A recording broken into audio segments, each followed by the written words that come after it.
Hi friends, good morning. இன்றைக்கி பிரேக்ஃபாஸ்ட்டுக்கு நம்ம வீட்டில் சக்கரவள்ளி கிழங்கு வேக வச்சு பட்டர் டோஸ்ட்டு. நல்ல சக்கரவள்ளி கிழங்கு இடியாப்ப தட்டில் வச்சு ஸ்டீம் குக் பண்ணிவிட்டு அதை தோசைக்கல்லில் பட்டர் ஸ்ப்ரெட் பண்ணி அது மேலே வச்சு டோஸ்ட் பண்ணிட்டேன். அது மேலே கொஞ்சமாக சுகர் ஸ்ப்ரிங்கிள் பண்ணியிருக்கேன்.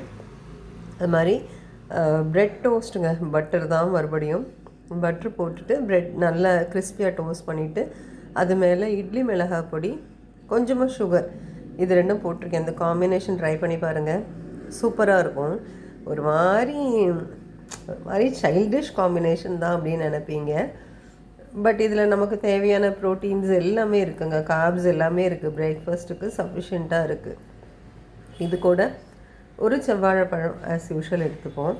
ப்ளஸ் ஒரு சூப்பர் டீ ஒன்று போட்டேங்க. ஏன்னா அந்த இட்லி மிளகாய் பொடியை அதோட காரத்துக்கு, இட்லி மிளகாய் பொடியோட காரத்துக்கு அந்த டீ சூப்பராக இருக்குங்க.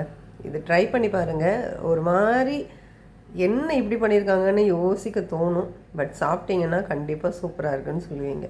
ட்ரை பண்ணி பாருங்கள். உங்களுக்கு பிடிச்சிருந்ததுன்னா, நல்லா இருந்தது, ஐ லவ்ட் இட் அப்படின்னு சொல்லிட்டு ஒரு கமெண்ட் கொடுத்தீங்கன்னா ரொம்ப சந்தோஷப்படுவேன். Thank you so much. Have a wonderful day.